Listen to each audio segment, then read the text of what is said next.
Hello മക്കളെ, school തുറന്നു വന്നൊന്ന് സെറ്റായി വരുന്നേ ഉള്ളൂ. അപ്പോഴേക്കും എന്തായി, ഓണം എക്സാം വരാനായി. ഓണം എക്സാമിൻ്റെ ഡേറ്റ് നിങ്ങൾ അറിഞ്ഞിട്ടില്ലെങ്കിൽ ഞാൻ പറഞ്ഞുതരാം. നമ്മുടെ ഓണം എക്സാമേ വരാൻ പോകുന്നതിൻ്റെ ഡേറ്റ് എന്ന് പറയുന്നത് ഈ പറയുന്ന ഓഗസ്റ്റ് മാസത്തിലായിരിക്കും നിങ്ങളുടെ എക്സാം ഉണ്ടാവുക. ഓക്കെ, അപ്പോൾ ജൂലൈ മാസത്തിൽ നിങ്ങൾ ഈ വീഡിയോ കണ്ടുകൊണ്ടിരിക്കുന്ന സമയത്ത് ഓഗസ്റ്റ് എക്സാമിലേക്ക് അഥവാ നമ്മുടെ ഓണം എക്സാമിലേക്ക് വളരെ കുറച്ച് ദിവസം മാത്രമേ ഉള്ളൂ. എനിക്ക് ചോദിക്കാനുള്ള കാര്യം ഇതാണ്, നിങ്ങളുടെ പഠിത്തം എന്ത് വരെ ആയിട്ടുണ്ട്? ഓക്കെ, അപ്പോൾ ഓരോ ചാപ്റ്ററിലും എത്ര വരെ പഠിക്കണം, അല്ലേ? ഓരോ ചാപ്റ്ററിലും എന്നല്ല, ഓരോ സബ്ജക്റ്റിലും നിങ്ങൾ എത്ര വരെ പഠിക്കണം എന്നുള്ളത്. അപ്പോൾ കംപ്ലീറ്റ്ലി ഇതെന്തിനു വേണ്ടി മാത്രമുള്ളതാണ്? കൊമേഴ്സ് പഠിക്കുന്നവർക്ക് വേണ്ടി മാത്രമുള്ളതാണ്. അപ്പോൾ കൊമേഴ്സ് പഠിക്കുന്ന നിങ്ങൾ ഓണം എക്സാമിന് വേണ്ടി ഏതൊക്കെ ചാപ്റ്ററുകൾ പഠിച്ചിരിക്കണം എന്ന് കൃത്യമായിട്ട് പറഞ്ഞു തരുന്ന ഒരു വീഡിയോ വേണ്ടി മാത്രമായിരിക്കും, അല്ലെങ്കിൽ ഒരു വീഡിയോ മാത്രമായിരിക്കും ഈ വീഡിയോ എന്ന് പറയുന്നത്.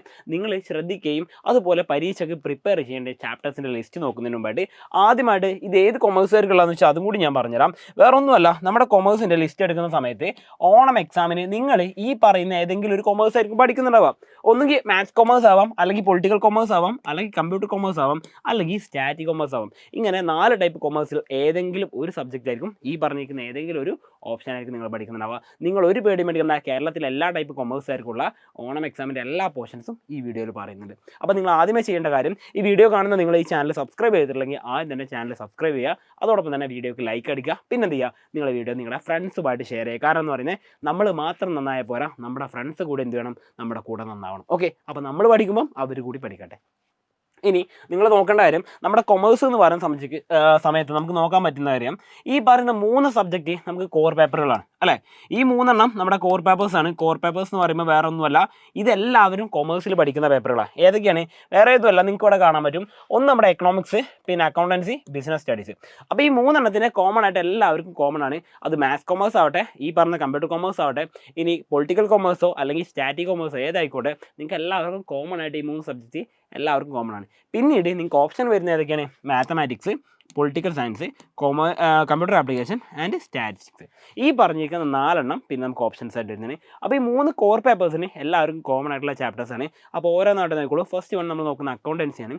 അക്കൗണ്ടൻസിക്ക് നിങ്ങൾ എക്സാമിന് വേണ്ടി പഠിക്കേണ്ടത്, ഓക്കെ, ആദ്യം നിങ്ങൾ മനസ്സിലാക്കുക, എക്സാമിന് വേണ്ടി നിങ്ങൾ അക്കൗണ്ടൻസിക്ക് പഠിക്കേണ്ടത് ഈ പറയുന്ന 2 യൂണിറ്റേ പഠിക്കാനുള്ളൂ. ഓക്കെ, നമ്മുടെ ടേം 1 എക്സാം എന്ന് പറയുന്നത് ഓണം എക്സാം ഉണ്ടോ, നമ്മുടെ ഓണം എക്സാമിന് വേണ്ടി നിങ്ങൾ പഠിക്കേണ്ടേ, ഓണം എക്സാം 2026 വേണ്ടി പഠിക്കുന്നത് 2 യൂണിറ്റാണ്. ഏതൊക്കെയാണ്? ഫസ്റ്റത്തെ 2 യൂണിറ്റുകൾ വരുന്നത് 1ഉം 2ഉം, അഥവാ അക്കൗണ്ടിങ് ഫോർ പാർട്ട്ണർഷിപ്പ് എന്ന് പറഞ്ഞിട്ട് നമ്മുടെ ഏറ്റവും ബേസിക് ആയിട്ടുള്ള കുറച്ച് കാര്യങ്ങൾ മാത്രം പറയുന്ന, ബേസിക് കോൺസെപ്റ്റ്സ് മാത്രം പറയുന്ന യൂണിറ്റാണ്.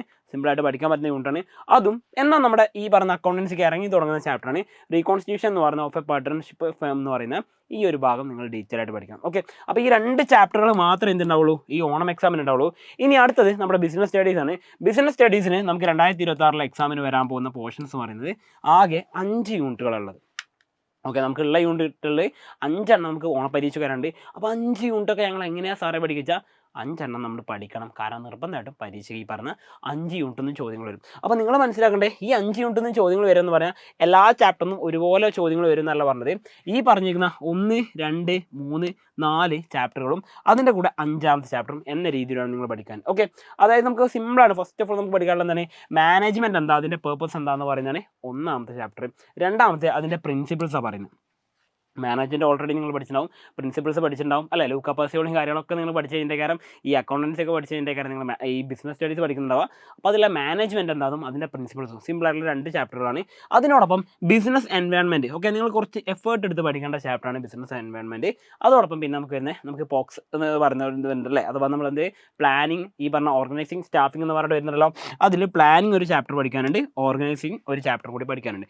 ബാക്കിയുള്ള ചാപ്റ്റേഴ്സ് നമുക്ക് ക്രിസ്മസ് എക്സാമിനൊക്കെ ആയിരിക്കും ഉണ്ടാവുക. അപ്പോൾ ഈ പറഞ്ഞിരിക്കുന്ന 5 ചാപ്റ്ററാണ് നിങ്ങൾ ഓണം എക്സാമിന് വേണ്ടിയിട്ട് പഠിക്കേണ്ടത്. ഇനി അടുത്തത് എക്കണോമിക്സ് ആണ്. എക്കണോമിക്സ് നമുക്ക് ആകെ 3 ചാപ്റ്റർ പഠിക്കാനുള്ളൂ. 1ാമത്തെ മൈക്രോയിൽ 1, 2, 3 ചാപ്റ്ററുകൾ, അഥവാ നമുക്ക് ആദ്യം ഇൻട്രൊഡക്ഷൻ ചാപ്റ്ററും പിന്നെ കൺസ്യൂമറെ കുറിച്ചും പിന്നെ പ്രൊഡ്യൂസറെ കുറിച്ചും പറയുന്ന 3 ചാപ്റ്ററുകൾ പഠിക്കാനുള്ളൂ. ഇത് 3മാണ് നമ്മുടെ ഓണം എക്സാമിന് ഉണ്ടാവും. ഇനി അടുത്തത് നമ്മുടെ ഓപ്ഷൻ സബ്ജക്റ്റുകളാണ് വരുന്നത്.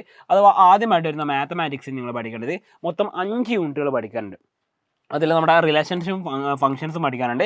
അതോടൊപ്പം ട്രിഗ്നോമെട്രിക്, അഥവാ മെയിനായിട്ട് ഇൻവേഴ്സ് ട്രിഗ്നോമെട്രിക് ഫംഗ്ഷൻസ് പഠിക്കാനുണ്ട്. അതോടൊപ്പം നിങ്ങൾക്ക് ഏറ്റവും ഇഷ്ടപ്പെട്ട മെട്രിസസ് പഠിക്കാനുണ്ട്, അഥവാ മെട്രിക്സ് എന്ന് പറയുന്ന മെട്രിസസ് തന്നെ. പിന്നെ ഡിറ്റർമിനൻസ് പഠിക്കാനുണ്ട്. പിന്നെ കണ്ടിന്യൂറ്റിയും ഡിഫറൻഷ്യബിലിറ്റിയാണ് നമുക്ക് പഠിക്കാനുള്ളത്. ഇങ്ങനെ 5 യൂണിറ്റുകൾ പഠിക്കാനുണ്ട്. അതിൽ നിങ്ങൾക്ക് ഏറ്റവും സിമ്പിളായിട്ടുള്ള ഉണ്ടാവും, ടഫായിട്ടുള്ള ഉണ്ടാവും. പക്ഷേ എന്തായാലും ഓണം എക്സാമിന് ഈ 5 ചാപ്റ്റർ ക്വസ്റ്റ്യൻസ് ഉണ്ടായിരിക്കും. അതോടൊപ്പം ഇനി നിങ്ങൾ നോക്കേണ്ടത് ഈ പറഞ്ഞ പൊളിറ്റിക്കൽ സയൻസ് ആണ്. ഒരുപാട് ചാപ്റ്റേഴ്സ് പൊളിറ്റിക്കൽ സയൻസിൽ പഠിക്കാനുണ്ട്. നിങ്ങൾക്കിവിടെ കാണാം 7 ചാപ്റ്ററുകൾ ഉണ്ടല്ലോ. ആദ്യത്തെ 7 ചാപ്റ്ററുകൾ നമുക്കുള്ളതാണ്. അത് തുടങ്ങുന്നത് നിങ്ങൾക്കറിയാം, നമ്മൾ പഠിച്ചിട്ടുള്ള എന്താണ് ചലഞ്ചസ് ഓഫ് നാഷണൽ ബിൽഡിംഗ് എന്ന് പറഞ്ഞിട്ട് നിങ്ങൾ ഓൾറെഡി ഇപ്പോൾ പഠിച്ച് കഴിഞ്ഞിട്ടുണ്ടാവും. മേ ബി ഇതൊക്കെ കവർ ചെയ്ത് എപ്പോഴോ മുൻപിലെത്തിയിട്ടുണ്ടാവും നിങ്ങൾ അല്ലേ. എന്നാലും ചലഞ്ചസ് ഓഫ് നാഷണൽ ബിൽഡിംഗ് മുതൽ നമുക്ക് പറയുന്ന റൈസ് ഓഫ് പോപ്പുലർ മൂവ്മെൻറ്റ്സ് വരെയുള്ള ഇത്രയും 7 ചാപ്റ്ററുകൾ കംപ്ലീറ്റ് ഓണം എക്സാമിനുണ്ടായിരുന്നു. അപ്പോൾ അത്യാവശ്യം നല്ല പോലെ നിങ്ങൾക്ക് പഠിക്കാനുണ്ടെന്ന് മനസ്സിലാക്കാം. പൊളിറ്റിക്കൽ സയൻസ് സിമ്പിളായിട്ട് കാണരുത്. ഇനി പൊളിറ്റിക്കൽ സയൻസ് അല്ല, നിങ്ങൾ ഒരുപക്ഷെ കമ്പ്യൂട്ടർ ആപ്ലിക്കേഷൻ പഠിക്കുന്ന ആൾക്കാരാണെങ്കിൽ നിങ്ങൾക്ക് വരാൻ പോകുന്നത് 5 ചാപ്റ്ററുകളാണ് വരുന്നത്. മെയിനായിട്ട് നോക്കിക്കോളൂ. അതായത് 1, 2, 3, 4, 5 ചാപ്റ്ററുകൾ. അതായത് റിവ്യൂ ഓഫ് പ്രോഗ്രാമിംഗ് വരുന്നുണ്ട്, അറേസിനെ കുറിച്ച് പഠിക്കാനുണ്ട്, ഫംഗ്ഷൻസ് പഠിക്കാനുണ്ട്, അതേപോലെ web technology up to section 4 to 10 വരെ പറയുന്നുണ്ട്. അത് കൃത്യമായിട്ട് പറയുന്നത് എന്താ വെച്ചാൽ 4 to 10 ഓൺവേർഡ്സ് മുതലുള്ള എന്ത് ചെയ്യാനുണ്ട്, വെബ് ടെക്നോളജി പഠിക്കാനുണ്ട്. അപ്പോൾ വെബ് ടെക്നോളജി എന്ന് പറഞ്ഞ ഒരു ചാപ്റ്ററിൻ്റെ ഭാഗം തന്നെയാണ് വരുന്നത്. അപ്പോൾ ഈ ഒരു ഭാഗം ചേർത്ത് നമ്മൾ മൊത്തം 5 എണ്ണം എന്ന് പറഞ്ഞാൽ സ്പ്ലിറ്റ് ചെയ്ത് പറഞ്ഞത്. അപ്പോൾ വെബ് ടെക്നോളജി എന്ന് പറഞ്ഞാൽ എവിടെ വരെ പഠിക്കാനുണ്ട്, 4.10 ഓൺവേർഡ്സ് അതുവരെയുള്ള ഭാഗം നമുക്ക് കൃത്യമായിട്ട് പഠിക്കാനുണ്ട്. അപ്പോൾ അതിൻ്റെ മാർക്ക് ഡിസ്ട്രിബ്യൂഷനാണ്, നിങ്ങൾ അതൊന്നും നോക്കണ്ട, ചാപ്റ്ററുകൾ കൃത്യമായിട്ട് നോക്കുക, ഏത് വരേണ്ടത് മാത്രം മനസ്സിലാക്കുക. ഇനി ലാസ്റ്റ് ഒന്ന് നമുക്ക് നോക്കാനുള്ളത് ഈ പറയുന്ന സ്റ്റാറ്റിയാണ്. അഥവാ കൊമേഴ്സിൽ തന്നെ നിങ്ങൾ എക്കണോമിക്സിൻ്റെ കൂടെ സ്റ്റാറ്റി +1 പഠിച്ചിട്ടുണ്ടാവും, അതല്ലാതെയും സ്റ്റാറ്റി പഠിച്ചവരുണ്ടാവും അല്ലേ. അപ്പോൾ നിങ്ങൾക്ക് വേണ്ടിയിട്ടാണ് മക്കളെ പറയുന്നത്, വേറെ ഒന്നുമല്ല. നമുക്ക് മൊത്തം 5 ചാപ്റ്ററുകൾ നമുക്ക് പഠിക്കാനുള്ളത്. 1, 2, 3, 4, 5 ചാപ്റ്ററുകൾ.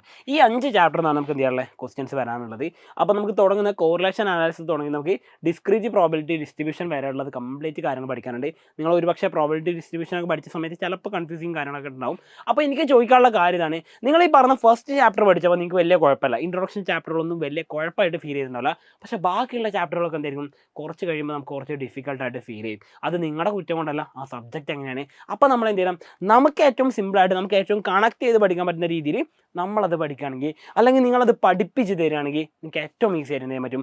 ഈ പറഞ്ഞിരിക്കുന്ന നിങ്ങളുടെ കോർ സബ്ജക്റ്റ് ആയിട്ടുള്ള 3 എണ്ണമോ അല്ലെങ്കിൽ ഓപ്ഷണലായിട്ട് വരുന്ന ഏത് സബ്ജക്റ്റ് ആവട്ടെ, നിങ്ങളുടെ കൊമേഴ്സിലെ നിങ്ങളുടെ എല്ലാ സബ്ജക്റ്റുകളും ലാംഗ്വേജ് സെപ്പറേറ്റ് നിങ്ങൾക്ക് ഓൾറെഡി വീഡിയോ കണ്ടിട്ടുണ്ടാവും.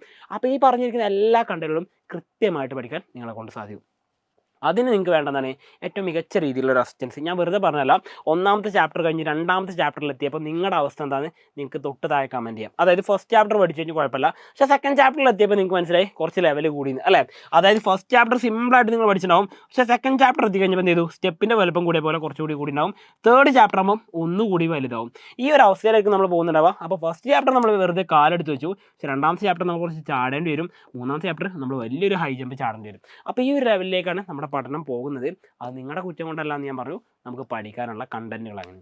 അപ്പോൾ ഇത് ഏറ്റവും നന്നായിട്ട് പഠിക്കാൻ, ഏറ്റവും മികച്ച രീതി പഠിക്കാൻ മക്കളെ എജുപോണിൻ്റെ കംപ്ലീറ്റ് എന്ത് ചെയ്യുന്നത്, നിങ്ങൾക്ക് ഈസി ആയിട്ട് പഠിക്കാൻ വേണ്ടിയിട്ട് സൂപ്പർ ബാച്ചുകളുണ്ട്. സൂപ്പർ ബാച്ച് ഒരുപാട് ഓൾറെഡി റൺ ചെയ്യുന്നുണ്ട്, നിങ്ങൾക്കും എന്ത് ചെയ്യാം, ജോയിൻ ചെയ്യാം. അപ്പോൾ അതിന് നിങ്ങൾ ചെയ്യേണ്ട കാര്യം, ഈ എജുപോണിന് ക്വാളിറ്റി ഉണ്ടോ, കണ്ടന്റ് ക്വാളിറ്റി ഉണ്ടോ ഇല്ലെന്ന് അറിയാൻ വേണ്ടിയിട്ട് നിങ്ങൾ ഒറ്റ കാര്യം ചെയ്യാം, നിങ്ങൾക്ക് എന്ത് ചെയ്യാം, എജുപോഡിൻ്റെ ആപ്പ് ഡൗൺലോഡ് ചെയ്ത് നോക്കാം. ഓക്കെ, എജുപോഡിൻ്റെ ആപ്പിൽ നിങ്ങൾക്ക് ഫസ്റ്റ് ചാപ്റ്റർ ഫ്രീ ആണ്. ഓക്കെ, ഫസ്റ്റ് ചാപ്റ്റർ എല്ലാത്തിൻ്റെയും ഫസ്റ്റ് ചാപ്റ്റർ നിങ്ങൾക്ക് എന്താണ് അബ്സല്യൂട്ട്ലി ഫ്രീ ആയിട്ട് കിട്ടുന്നുണ്ട്. ഓക്കെ, അത് കണ്ട് നോക്കിയിട്ട് നിങ്ങൾക്ക് ക്വാളിറ്റി ഉണ്ടെന്ന് ഉറപ്പാണെങ്കിൽ മാത്രം നിങ്ങൾക്ക് എന്ത് ചെയ്യാം, കോഴ്സിൽ ജോയിൻ ചെയ്യാം, ബാച്ചിൽ ജോയിൻ ചെയ്യാം. കാരണം അത്രയും കോൺഫിഡൻ്റ് ആയിട്ട് പറയാൻ കാരണം അത്രയും മികച്ച രീതിയിൽ നിങ്ങൾക്ക് ഈ പറഞ്ഞിരിക്കുന്ന സ്റ്റെപ്പുകൾ ഇങ്ങനെ ചാടി കയറേണ്ടതില്ല.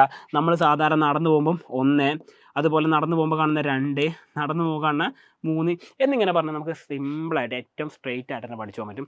അതിന് നിങ്ങളെ ഹെൽപ്പ് ചെയ്യാൻ എല്ലാവരും റെഡിയാണ്. പ്രത്യേകിച്ച് എജുപോഡിൻ്റെ കംപ്ലീറ്റ് ടീം നിങ്ങളെ കൂടെ നിൽക്കാൻ റെഡിയാണ്. അപ്പോൾ നിങ്ങൾക്ക് ഇതിനെക്കുറിച്ച് കൂടുതൽ ഡീറ്റെയിൽസും കാര്യങ്ങളൊക്കെ അറിയാൻ വേണ്ടി എന്ത് ചെയ്യാം, നിങ്ങൾക്ക് തൊട്ട് താഴെ കാണുന്ന നമ്പറിൽ മെസ്സേജ് അയക്കുക, അല്ലെങ്കിൽ എന്ത് ചെയ്യാം, ഈ പറഞ്ഞ ഇൻസ്റ്റാഗ്രാം ID വേറെ ഒന്നുമല്ല, നിങ്ങൾക്ക് എന്ത് ചെയ്യാം, ഇറ്റ്സ് മീ സൽസബീൻ എന്ന് പറയുന്ന ഈ ഐഡിയിൽ നിങ്ങൾക്ക് മെസ്സേജ് അയക്കാം. അതിൻ്റെ കംപ്ലീറ്റ് ഡീറ്റെയിൽസും കാര്യങ്ങളൊക്കെ പറഞ്ഞു. അപ്പോൾ ബാച്ചിൽ ജോയിൻ ചെയ്യാൻ നിങ്ങൾ ഇൻട്രസ്റ്റഡ് ആണെങ്കിൽ, അല്ലെങ്കിലും ബാച്ചിനെ കുറിച്ച് അറിയാൻ നിങ്ങൾക്ക് ഒരു കുഴപ്പമില്ല, നിങ്ങൾക്ക് ഫ്രീ ഓഫ് കോസ്റ്റിൽ അന്വേഷിക്കാൻ പറ്റുന്നവരാണ്. അപ്പോൾ പരീക്ഷയ്ക്ക് വേണ്ടി പഠിക്കാൻ നിങ്ങൾ തയ്യാറായിട്ടുണ്ടെങ്കിലും ഇല്ലെങ്കിലും ഈ നിമിഷം തൊട്ട് നിങ്ങൾ മനസ്സിലാക്കുക, നമ്മുടെ പരീക്ഷയിലേക്കുള്ള ദൂരം വളരെ കുറഞ്ഞുകൊണ്ടിരിക്കുകയാണ്.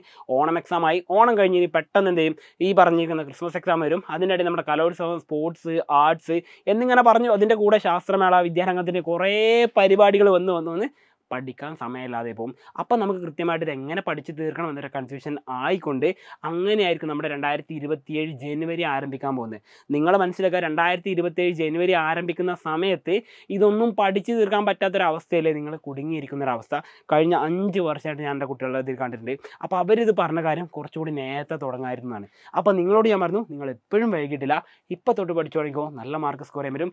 അപ്പോൾ നിങ്ങൾക്ക് അതിന് കൂടുതൽ സപ്പോർട്ടും കാര്യങ്ങളും എല്ലാം നൽകാൻ വേണ്ടിയിട്ട് എജുപോഡിൻ്റെ ടീം തയ്യാറാണ്. അതിന് എല്ലാവിധ സപ്പോർട്ടുകളും നിങ്ങളുടെ കൂടെ ഉണ്ടായിരിക്കും.